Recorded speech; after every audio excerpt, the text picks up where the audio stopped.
Olá a todos, eu desejo que a paz e o amor de Deus seja sobre a tua vida, sobre a tua casa e sobre a tua família.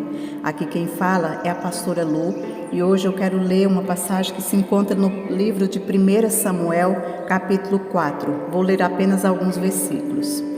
E veio a palavra de Samuel a todo Israel. E Israel saiu ao encontro, a peleja aos filisteus, e se acamparam junto a Ebenezer, e os filisteus se acamparam junto a Afeque. Verso 4. Enviou, pois, o povo a Silo, e trouxeram de lá a arca do Senhor, a arca do concerto do Senhor dos Exércitos, que habita entre os querubins, e os 2 filhos de Eli, Ofne e Finéias, estavam ali com a arca do concerto de Deus. Verso 10. Então pelejaram os filisteus, e Israel foi ferido, e fugiram cada um para a sua tenda, e foi tão grande o estrago, que caíram de Israel 30.000 homens de pé. E no verso 18 nós vemos quando alguém chega para Eli e conta da morte dos seus filhos. E sucedeu que, fazendo ele menção da arca de Deus, Eli caiu cadeira para baixo da banda da porta e quebrou-lhe o pescoço e morreu, porquanto o homem era velho e pesado, e tinha ele julgado a Israel 40 anos. Depois você lê com mais atenção o capítulo 4, 5 e 6. Aqui onde fala dessa batalha, quando os filisteus foram à peleja contra os israelitas. Os filisteus vencem os israelitas e a arca é tomada. O que acontece aqui? Os israelitas perdem a batalha. Ofne e Finéias morrem e Eli fica sabendo. E Eli morre. Ali eles estavam fazendo da arca como se fosse meio que um amuleto, e a presença da arca não surtiu o efeito desejado. Por quê? Porque ali deveria ser o símbolo da presença de Deus e não um amuleto. E ali eles perderam aquela batalha. Nós vemos também quantas vezes as pessoas convidam o Senhor para um evento crucial em suas vidas e não tem resultado. Por quê? Porque elas buscam muitas vezes apenas a bênção, mas esquecem do dono da bênção.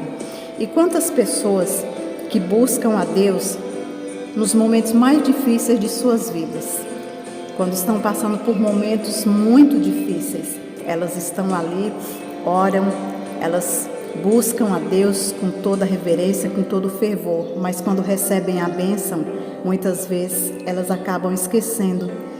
Muitas vezes elas começam a ter desculpa. Hoje eu não posso, hoje eu vou trabalhar, hoje eu tenho visita, hoje eu vou ver minha família e por aí em diante. Quando na verdade elas têm que aprender a buscar a Deus. Elas têm que aprender que Deus tem que ser em primeiro lugar em suas vidas. Quantas vezes as pessoas estão angustiadas e não sabem por quê. E muitas vezes elas esquecem de que o maior de todos, maior que tudo, é o nosso Deus. Ali naquela batalha, eles perderam a batalha. E por quê? Porque ali era a mesma arca da aliança que Josué e o povo estavam nas muralhas de Jericó e venceram. E por que ali o povo não teve vitória? Nós estamos falando de um objeto que era símbolo do tabernáculo, era símbolo da presença de Deus. Tabernáculo, o que significa tabernáculo? Significa morada, habitação, vizinhança, ou seja, a presença de Deus tinha que estar ali na vida deles, e não somente ali a presença da arca. Nós temos que ter total cuidado e dedicação com as coisas do Senhor. Nós temos que ter muito zelo pela obra de Deus. Nós vemos no livro de Apocalipse, capítulo 11, versículo 19, que fala assim: e abriu-se no céu o templo de Deus, e a arca do seu concerto foi vista. Ali foi uma visão de João. Mas o Senhor está mostrando que a arca é algo celestial, que a arca ali estava simbolizando a presença de Deus. Nós vemos homens também como Moisés, Davi, o cuidado que eles tinham, a reverência que eles tinham com a obra de Deus e o zelo que eles tinham.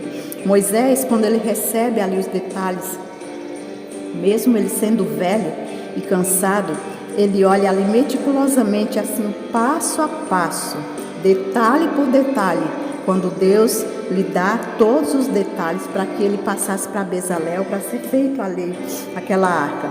Davi também, quando estava no seu palácio, Davi olha para toda aquela beleza e olha para toda a sua riqueza. E de repente ele olha para o tabernáculo e a arca. E Davi se sente envergonhado de estar num palácio e Deus, e a arca de Deus num tabernáculo. E ali Davi, ele quis honrar a Deus. Porém, Davi quis honrar a Deus, mas Deus não permitiu que Davi não aceitou. Deus não aceitou ali o que Davi queria fazer. E Davi aceitou o não de Deus. E honrou Deus, honrando Salomão, guardando todos os materiais para a construção. Deus promoveu Davi para rei.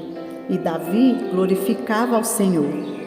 Às vezes Deus te promove e você não promove a Deus. Você não dá a glória devida ao Senhor.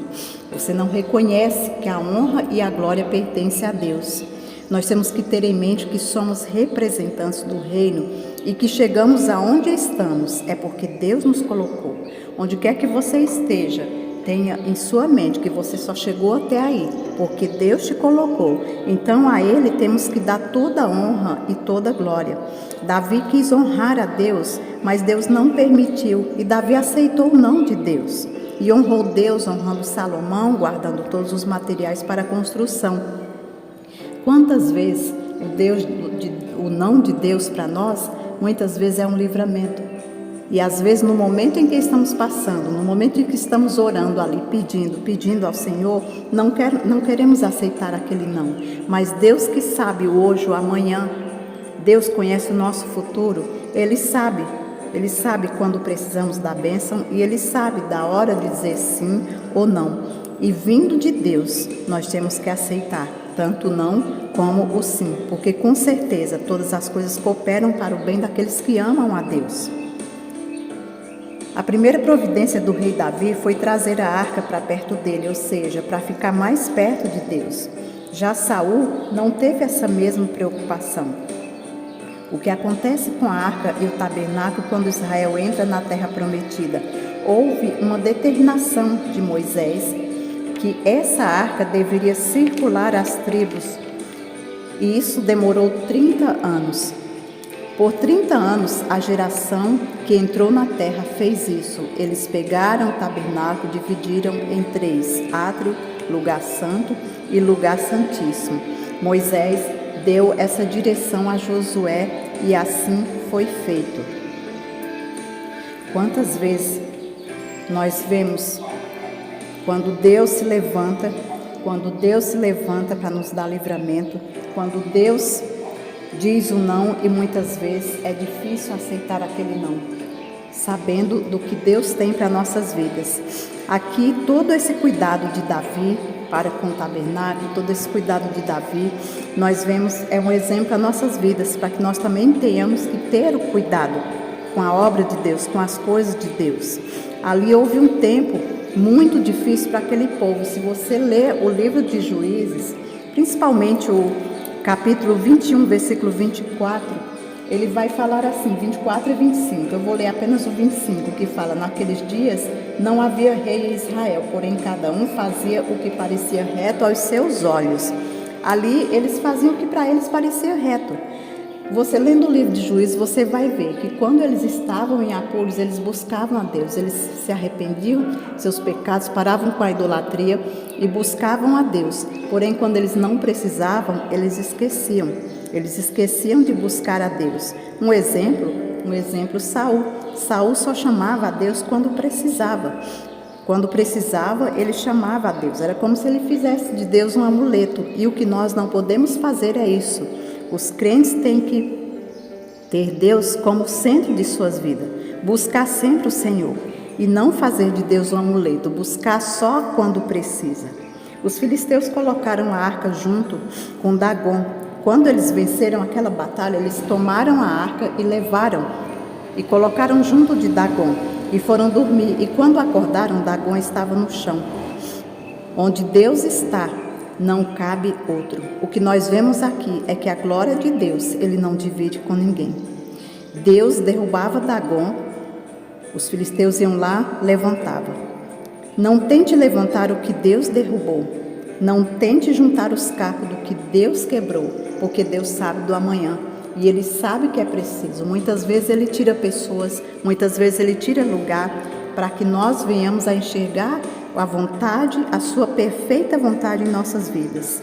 Ali, eles tentaram levantar Dagon, porque quando tentaram levantar Dagon, Deus derruba Dagon e quebra, separa a cabeça e as mãos. Por quê? Porque era assim que os filisteus faziam quando conquistavam seus dominados. Eles fizeram isso durante 7 meses e viram que ali eles tinham que entregar. Eles tinham que entregar aquela arca, porque Deus estava ferindo eles com chagas.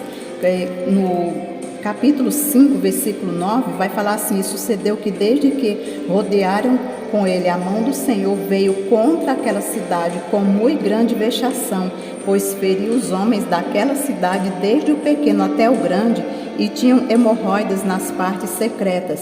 Então aquele povo adoeceu e Deus feriu muitos. E no 12, versículo 12 fala: e os homens que não morriam eram tão feridos com hemorroidas que o clamor da cidade subia até o céu. Deus é maravilhoso e a sua glória é somente dele. Que nós venhamos aprender que nossas vidas dependem totalmente dele e que não devemos buscar ao Senhor somente quando estivermos passando por momentos difíceis, mas que nós possamos aprender a buscar pelo amor, a buscar ao Senhor em todo o tempo e ter a consciência de que sem Ele nada somos, de que a nossa vida depende totalmente dEle. Vou ficando até aqui, agradeço a todos por estarem até aqui, um grande abraço, espero vocês no próximo vídeo.